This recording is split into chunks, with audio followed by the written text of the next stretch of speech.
I Need is about that feeling of more.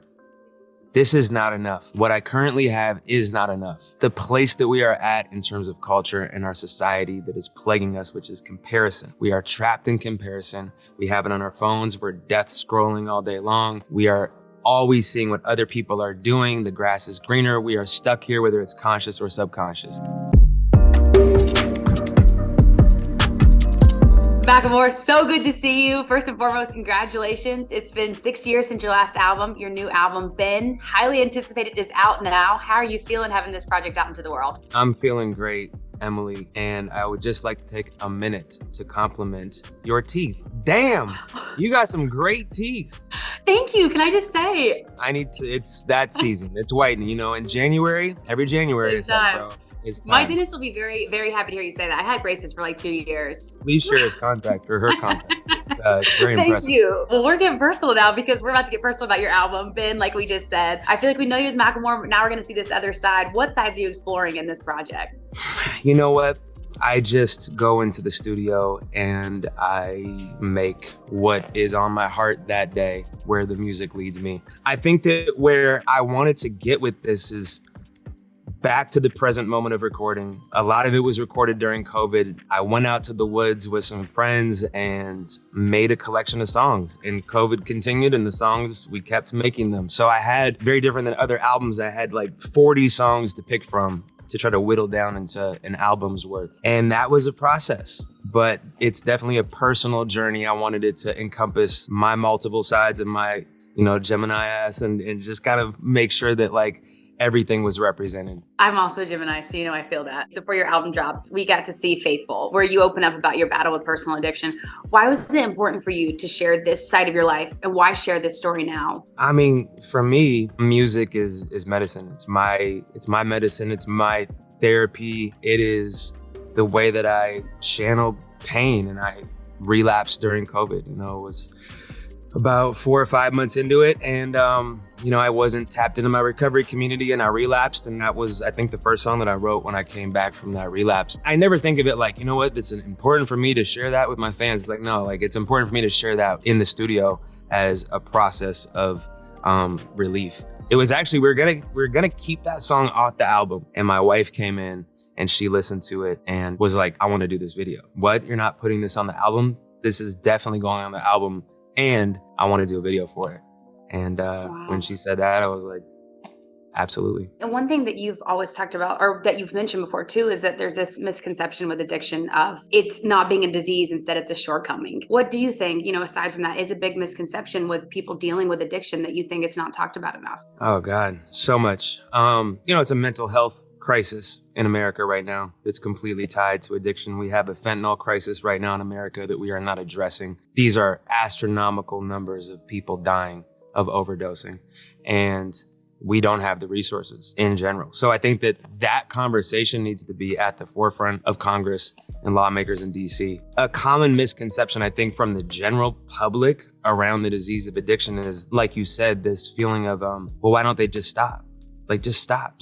Why wouldn't they just not take drugs? And I think that if you look at where so many problems stem from people is early childhood, is trauma, are PTSD, are things that we're holding on to, the overprescription of opioids in America, where if we get hurt slightly, then a doctor is quick to prescribe us 30 pills of oxycodone and then re-ups it when we come back and tell them we're still in pain. This is a absolute catastrophe what's happening right now, and a tragedy in our country. I think that we need more awareness, more conversation around it. When you think about your own journey, who was that person for you that you feel like really helped you and supported you on this journey? Was there someone in particular that really jumped out at you? So many people. The first person that comes to my mind was a high school counselor, and I wasn't diagnosed with having the disease at this point. I was new to the idea that I had a problem, super new to it. Like, it hadn't even fully festered yet. I was just starting to see that I couldn't drink or use drugs like my other friends that, could only do it, could do it on the weekends and not black out or whatever. He listened to me, and we had like a small support group, and it was my first time feeling what community and that shared experience of the commonality of the disease of addiction and the therapeutic value of one addict to another. And it wasn't even like official 12-step meetings. It was just like, 5 kids that were having some issues that got singled out, but we had that through line.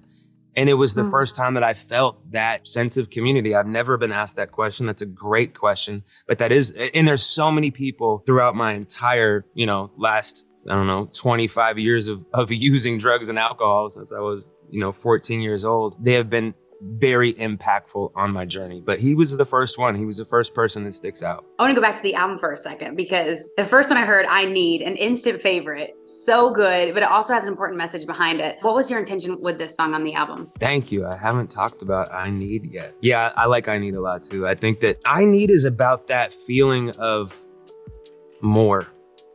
This is not enough. What I currently have is not enough. The place that we are at in terms of culture and our society that is plaguing us, which is comparison. We are trapped in comparison. We have it on our phones. We're death scrolling all day long. We are always seeing what other people are doing. The grass is greener. We are stuck here, whether it's conscious or subconscious. And I think that I Need is about that, where I'm just trying to fill this void, right? If I just get more, if I just have that bag or that girl or that platform or that stage or whatever it is, I just need more, and it doesn't end up working out, and it gets dark at the end. And I think that that's a common journey of the addict, but I also think that it's a common journey of the spiritual void that society is under right now. This like veil of a spiritual void. There is something within us that we need that outside, what that outfit looks like, or that food tastes like, or that sex or porn or whatever it is. It's just like, let me just change the way that I feel. And we are constantly under this guise. And I think that, the record ends up how oftentimes I end up feeling when that shit doesn't work, which is like, now I hate myself. I want to change gears here a second. On Lost, Sun comes up, dissecting the pressures of expectations of artists. I thought this was so interesting that you were talking about this, of not only the pressure of, creating music as an artist, but to go viral, to make this online presence. What went into this album with that notion in mind? Did that change the way that you were creating this project? I wouldn't say that it changes the way that I created it. I think that there was multiple times in the making of the album, because it was over such a long stretch and it had been such a gap since Gemini. There was multiple times where I was like, I don't know what is going on in the music industry right now. And I think that kind of first got exposed to me, probably like a year and a half ago. And I was like, okay, I get TikTok now. I understand it. For so long I was like, oh, that's not, I'm a whole grown ass man. I'm not gonna go on TikTok. I can't. And then finally it was like, music, we should start releasing stuff. You should go on TikTok. I think that was like a big wake up moment for me of like, are people consuming music in album form? Are people taking in an entire body of work? Are people watching a music video? Are people watching a reel longer than 10 seconds? And our attention spans are dwindling. Our ADHD is like skyrocketing, and we as a culture are looking for that dopamine hit all the time. So yes, that played into the album, because I'm like, I don't know if we should put out an album. I don't know if this should be an EP. Should we do singles? Like, does anyone listen to an album anymore? I don't know how to get people's attention, because it's just changed. And TikTok and the algorithms and guessing, and it's the wild west of like, is this gonna go or is this not gonna go? And so I had to turn all of that off and just create art. And that's where that all of that happened after the music was made. Thankfully, the music was done, and then it was like, now what are we gonna do in this new age? I don't think that I could have made an album with all of that going on, with like, because social media, that's a full job. We're running out of time, but I just want to say we're grateful for you for creating this art. The album really is so phenomenal. But thank you so much. Thank you. And I Thank tell you everyone that interviews me, I'm always like, great question. It will be the worst interview. And I'm like, great questions. But I actually mean it. And your teeth are great. So you know what? Thank you. I appreciate the teeth. Thanks so much for hanging out with us and listening to our interview with Macklemore. Make sure you listen to his new album. It's called Ben, and it's out now on iHeartRadio. And we'll see you next time. Bye, guys. Hey guys, thanks so much for watching. Did you like that video? You can check out more over here. And don't forget to subscribe to iHeart right here. And if you're already a longtime fan, make sure you ring the bell down below so you don't miss a single video. Bye guys.